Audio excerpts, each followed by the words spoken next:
والسلام على أشرف الأنبياء والمرسلين وعلى آله وأصحابه أجمعين.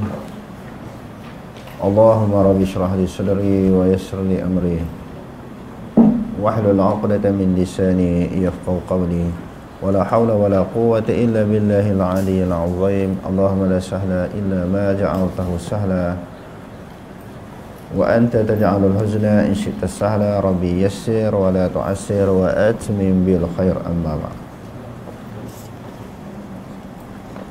Bersih daripada kejahatan yang melarikan manusia. Jadi walaupun Rasulullah ini, para rasul, para nabi, mereka bersifat sebagaimana sifat manusia, tetapi tidaklah bermakna semua perkara-perkara yang ada kepada manusia, sifat-sifat yang ada kepada manusia, kelemahan-kelemahan yang ada pada manusia, cacat celah yang ada pada manusia, rasul pun ada macam tu. Tak. Sebab itu walaupun bersifat sebagaimana sifat manusia, ada perkara-perkara yang manusia berlaku perkara tu kepada mereka, jadi pada rasul tidak. Sehingga kalau kita kata sakit sampai menyebabkan orang lari, menyebabkan jadi hina, itu tak akan berlaku kepada para rasul. Allah Subhanahu wa taala menyucikan, menyelamatkan mereka, membersihkan mereka, bersih daripada kecacatan yang melarikan manusia, dengan sebab mereka cacat, sakit kepada anggota tubuh badan mereka. Siapa pun daripada kalangan manusia tak berani menghampiri, mendekati mereka. Yang tu tak berlaku kepada para rasul. Okey, terus. Para rasul dikurniakan dengan keistimewaan dengan bersihnya tubuh badan mereka daripada kejahatan yang melarikan manusia. Oleh kerana itu mereka tidak dihadapi dengan penyakit yang menjijikkan dan menghilangkan keparasan akal. Allah Subhanahu wa taala menjaga mereka daripada terlibat dalam semua perkara tersebut. Kisah Nabi Ayub yang kononnya menghadapi penyakit kotor sehingga badan berbau seperti bangkai, manakala ulat-ulat keluar daripada jasadnya, sehingga baginda alaihissalam dibenci oleh isterinya. Ia sebenarnya sebuah kisah yang dusta lagi bohong. Ini masyhur kita dengar kan. Bahkan bukan kita dengar mari ceramah mulut orang, tazkirah, kuliah-kuliah agama di masjid di surau.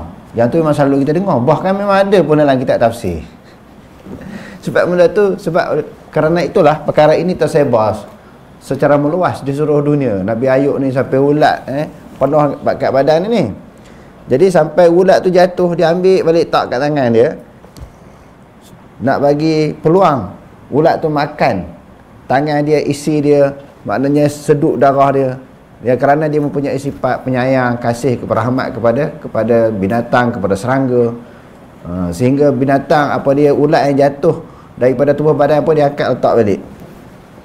Yang ni selalu sangat kita dengar, masyhur sangat kita dengar daripada kita kecil lagi. Jadi dia kata di sini, berdasarkan pengajian pegangan ulama-ulama salaf, benda ni tak berlaku kepada para nabi dan para rasul. Ini cerita apa dipanggil? Cerita Israiliyat.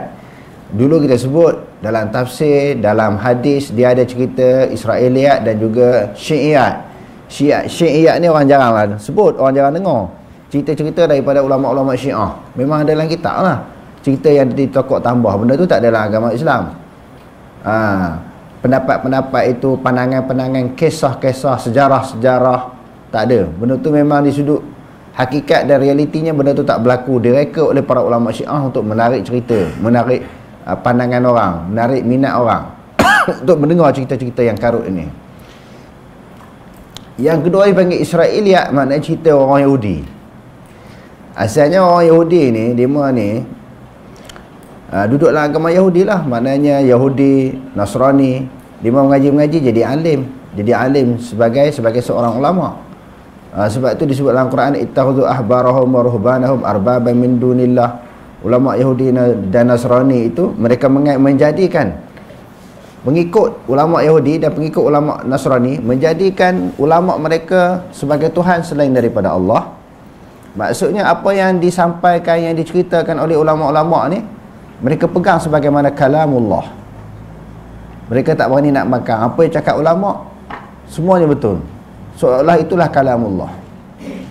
Sebab mereka meletakkan ulama mereka ini suatu kedudukan, tahap, satu maqam yang sangat tinggi. Macam ulama-ulama Syiah, Al-Ma'sumin, terkenal dengan golongan Syiah ni, ulama mereka disebut dengan Al-Ma'sumin, orang-orang yang maksum, tak ada dosa.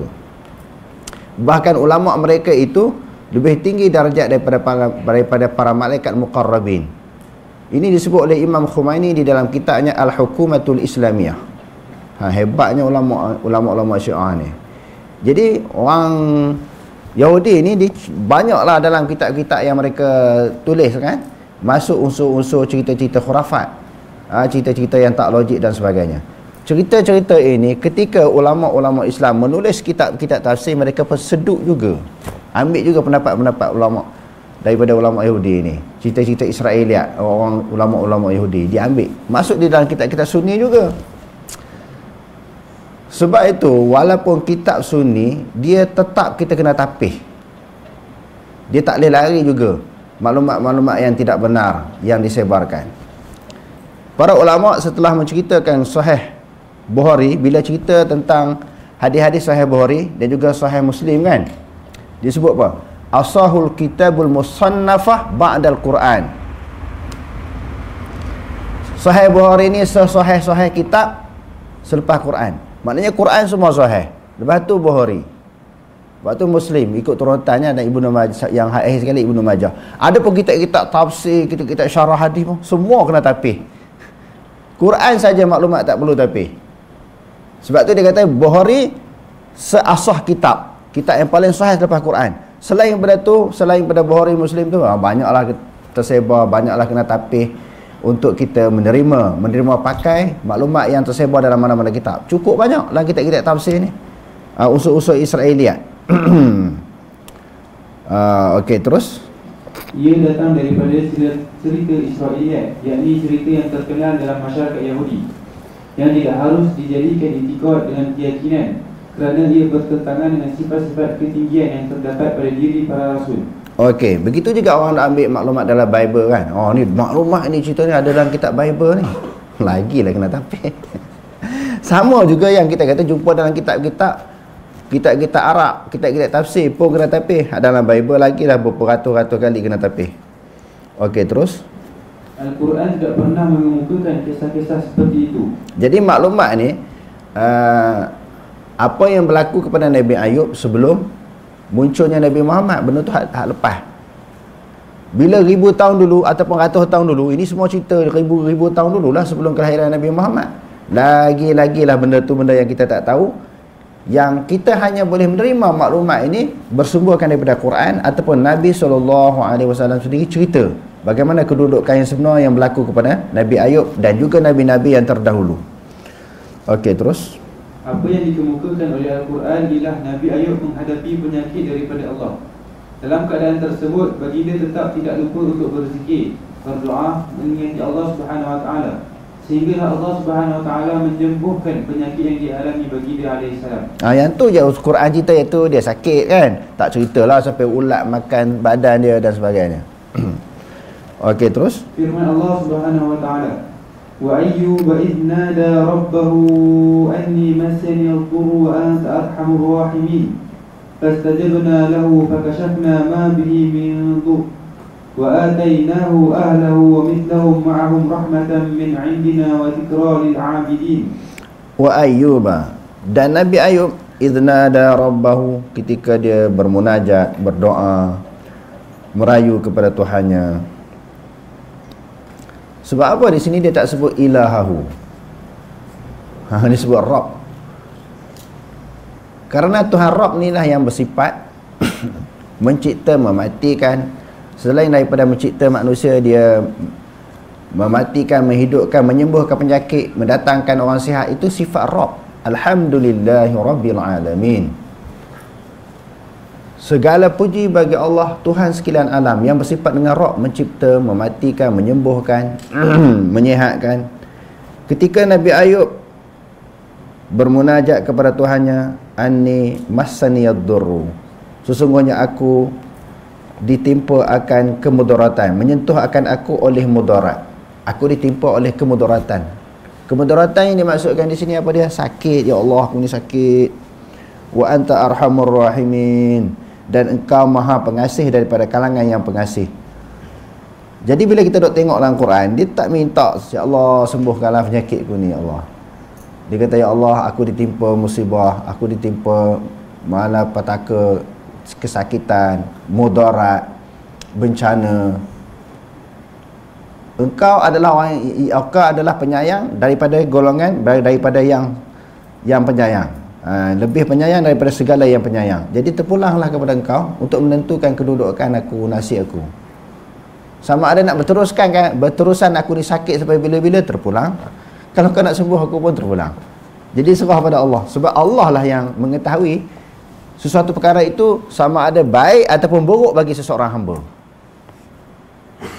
Bagi kita bila kena sakit, cepat-cepat nak sembuh kan. Itu bagi kita. Bagi Allah mungkinlah Allah Ta'ala kata lebih baik dia lambat sembuh. Bila lambat sembuh, dia banyak berdoa, banyak berzikir, dia lagi kuat hubungan dengan Allah, banyak mengadu kepada Allah, hubungan dia makin kuat. Biasa macam tu lah. Bila kita kena musibah, sakit demam ke, sesuatu malapetaka datang, kita angkat tangan tinggi, doa panjang, sujud pun lama kepada Allah. Yang tu yang Allah Ta'ala nak. Di dalam hadis Qudsi, hadis ni selalu kita baca, bila seseorang hamba itu dikasihi oleh Allah Ta'ala, Allah Ta'ala arahkan malaikat fasabbu alaihil bala, simbah bala atas kepala dia. Bukan percikkan air. Air itu kalau simbah satu badi ni basah kuyup kan. Bukan percik, bagi basah kuyup. Simbah bala atas kepala dia. Dalam riwayat yang lain, inni uhibbu an asma'a sautahu, aku nak dengar sangat, rindu sangat, cinta sangat, suka sangat nak tengok tangisan dia, rayuan dia, pengaduan dia, munajat dia kepada aku. Nak tengok kita menangis tu, kita merayu tu, khusyuk hubungan kita dengan Allah, munajat kita dengan Allah Ta'ala. Hak tu Allah Ta'ala nak. Kalau tidak, kita doa pun lalai. Bila doa kan, tak tangan tak apa je. Tak tangan tak apa, kan nak angkat pun. Dia kalau kita dalam keadaan musibah, kita tekan, angkat tangan pun tinggi kepada Allah Ta'ala.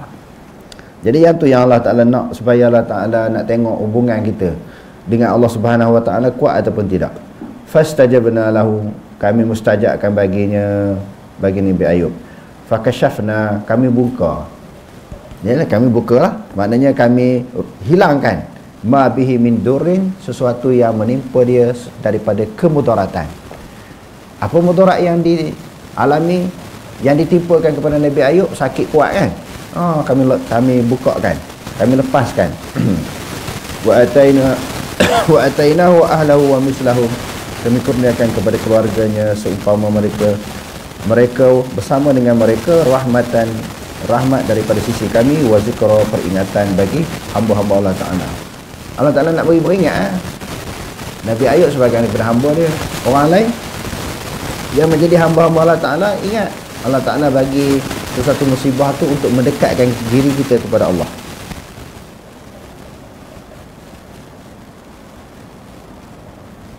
Okey, terus. Kemudaratan penyakit yang dialami oleh Nabi Ayub AS dan ahli keluarga baginda sebenarnya termasuk ke dalam kemudaratan yang menimpa manusia biasa, yang termasuk di dalamnya para rasul. Jadi kalau manusia yang lain taklah sampai lagu tu kena kan. Jadi Nabi Ayub pun terima apa dia mudarat sebagainya, mudarat ataupun penyakit sebagaimana orang-orang yang lain. Bukan kata satu penyakit yang sangat pelik yang menyebabkan orang lari daripada dia. Okey, terus. Kedudukannya sama juga dengan ajal, sebagaimana ia menimpa manusia biasa yang lain, ia juga menimpa para rasul. Kesemua yang menimpa Nabi SAW tersebut tidaklah sampai ke tahap menjatuhkan martabat mereka sama sekali. Perkara harus bagi rasul. Berhubung dengan perkara harus bagi rasul, ia melibatkan segala perkara yang harus berlaku kepada manusia yang tidak membawa kepada kekurangan dari segi martabat dan kedudukan para rasul itu. Pada pandangan manusia, sebagaimana yang dimaklumi para rasul memang daripada kalangan manusia, harus berlaku kepada diri mereka apa yang harus berlaku kepada manusia-manusia yang lain, yang melibatkan kewujudan dorongan dan sensitiviti dalam batasan risalah yang dibawa mereka, yang sesuai dengan kedudukan mereka sebagai rasul yang diutuskan kepada para hamba Allah Subhanahu Wa Taala. harus kepada mereka makan, minum, melakukan persetubuhan dan lain-lain, sebagaimana harus kepada mereka redha, gembira, marah, malu dan juga takut.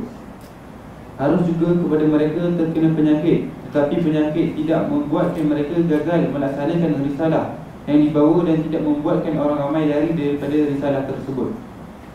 Berhubung dengan kisah Nabi Ayub AS yang terkena penyakit kronik sehingga menyebabkan masyarakat melarikan diri daripada baginda AS, itu satu bentuk pembohongan dan pendustaan yang dikaitkan dengan nama baginda AS, sebagaimana yang dijelaskan sebelum ini. Jadi maknanya satu cerita bohong lah, cerita yang tidak tepat, satu kisah, satu sejarah yang direka-reka yang menimpa Nabi Ayub AS. Begitu juga kita tengok sebahagian daripada tindakan perbuatan rasul ini, dia pergi jalan ke pasar-pasar. Di dalam surah Al-Furqan, Allah Ta'ala menceritakan bahawa orang kafir pada masa itu petikai Nabi berjalan. Kenapa ni seorang rasul ni berjalan ke pasar-pasar, dia makan makanan? Allah Ta'ala kata itu dia manusia. Sebagaimana manusia dia perlukan makan minum, dia perlu kehidupan dia sebagaimana keadaan, sebagaimana kehidupan manusia yang lain. Rasulullah pun sama. Kalau orang lain boleh pergi jalan ke pasar beli barang kan, Rasul boleh tak? Boleh pergi, tidak mencacatkan kedudukan maruah dia sebagai seorang Rasul. minggu lepas daripada mula sampai akhir, malam Khamis juga rasanya ya. Malam Khamis kan malam Jumaat, sampai akhir. Okey, terus firman Allah Subhanahu wa taala, qul innama ana basyarum mithlukum yuha ilayya annama ilahukum ilahun wahid fastaqimu ilayhi wastaghfiruh wa wailul lil musyrikin.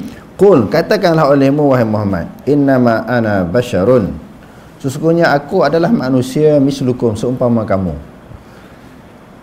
Bukanlah kata rasul ni ataupun para nabi dia pelik. Dia manusia tapi dia kehidupan dia, perbuatan dia, penampilan dia pelik daripada manusia yang lain. Tak. Sebagaimana manusia yang lain buat, rasul pun buat macam tu lah. Cuma yang membezakan manusia biasa dengan rasul ini, yuha ilayya. Yang tu je. Diwahyukan kepada aku. Manusia biasa tak diwahyukan. Rasul pun manusia yang lain pun manusia. Tapi beza Rasulullah dan para rasul-rasul yang lain, apa bezanya? Bezanya yuha. Mereka diwahyukan, yang tu je. Jadi kalau mereka tak dapat wahyu, ada tak kemuliaan? Beza tak kedudukan mereka dengan manusia yang lain? Tak ada beza, tak ada wahyu. Nama Muhammad, nama Nuh, Isa, Musa, nama atas nama kan? Nama-nama yang disebutkan ini Muhammad, Musa, Adam, Idris, Nuh, Hud, Saleh. Ini nama orang kan? Kalau demo ni tak dapat wahyu, ada beza tak dengan manusia yang lain? Kalau tak dapat wahyu, nama-nama yang kita sebutkan tadi tu, ada beza tak dengan manusia yang lain? Tak ada lah. Kenapa takut nak jawab? Kalau nama Muhammad, berlambak orang nama Muhammad. Tapi kenapa orang tak hormat Muhammad A dengan Muhammad B? Muhammad A ni dia tak dapat wahyu. Adapun Muhammad B, Rasulullah SAW, dia dapat wahyu. Itu yang membezakan. Kalau ilmu hakikat, makrifat, ni dia tanya pula Muhammad mana? Muhammad awal ke Muhammad akhir? Yang kita beriman tu, Muhammad mana? Bila orang tak boleh jawab, dia kata dia hebat. Dia kata tu lah tak mengaji. Orang duk mengaji banyak dah. Cuba-cuba soalan tu memang dia seorang yang mengaji cara sesat tu. Dia mengaji cara sesat. Orang tak boleh jawab lah. Orang mengaji syariat betul berdasar Quran hadis, mana nak sebut. Tak bahas isu Muhammad awal, Muhammad akhir. Muhammad mana? Muhammad tu lah Muhammad Rasulullah SAW, Muhammad bin Abdullah. Muhammad tu dia duduk bincang dalam Quran. Wa khatamul anbiya wal mursalin, kesudahan para nabi dan para rasul. Muhammad tu seorang tu. Dia kita tanya Muhammad awal, Muhammad akhir. Kita tengok dalam YouTube, TikTok kan, geng-geng sesat ni, geng-geng makrifat ni kan, belajar ilmu yang laduni, hak karut-karut tu kan, hak bercanggah dengan Quran hadis tu. Dia tanya soalan pelik-pelik. Bila dia tanya orang tak ada jawab, tu lah kamu tak mengaji, dia kata. Mulalah dia nak kelentong. Sepatutnya mengaji ni jangan mengaji kulit. Mengaji ni dia kena mengaji isi. Syariat tu kulit. Dia kena mengaji isi. Okey, dalam ayat ni kata apa? Membezakan para rasul ini adalah yuha ilayya.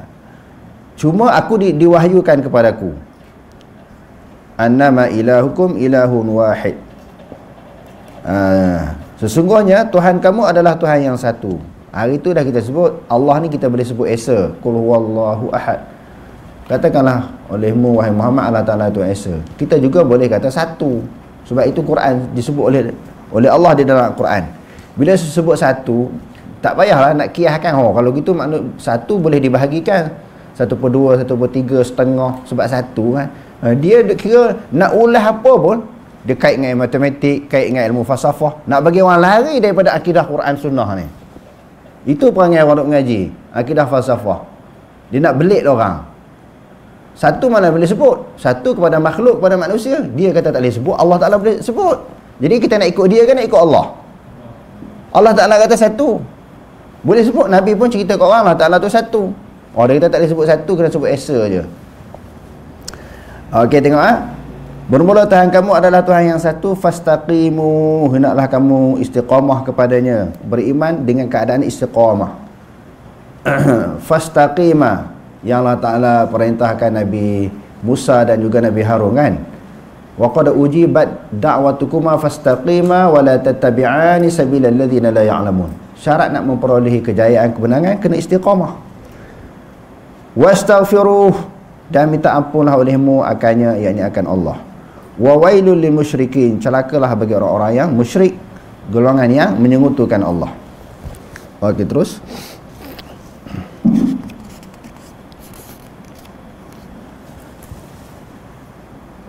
Adapun sifat-sifat muka surat 479. Adapun sifat-sifat yang boleh mencacatkan risalah yang dibawa oleh para rasul, seperti pensan yang lama, terkena penyakit sopak, kusta, gila, buta dan penyakit-penyakit yang lain yang melarikan orang ramai daripada risalah yang dibawa mereka. Sifat-sifat sebegini tertegah daripada mengenai mereka. Berhubung dengan sifat lalai dan lupa, kedua-duanya juga tidak harus kecuali dalam perkara yang berkaitan dengan urusan perundangan sahaja.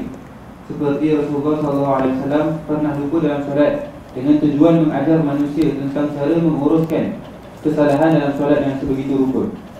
Sebaliknya, lupa yang berpunca daripada syaitan adalah mustahil berlaku kepada para rasul, kerana syaitan sama sekali tidak mempunyai ruang untuk menguasai para rasul, kecuali jika disebutkan dalam kerangka beradab dan menunjukkan sifat tawaduk kepada Allah Subhanahu wa taala.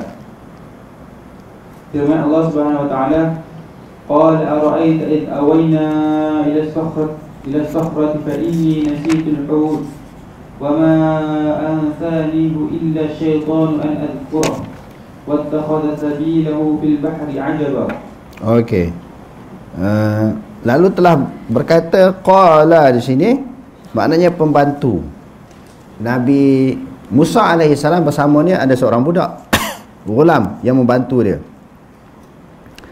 Ara'aita, tahukah engkau iz awaina, ketika kita telah berehat ila sahrati, kepada satu batu besar, fa inni nasitul hut, sesungguhnya aku telah lupa apa dia hut? Ikan. Wa ma ansanihu illa syaitanu an azkurahu, tidak melupakan akan aku melainkan syaitan untuk aku mengingatnya.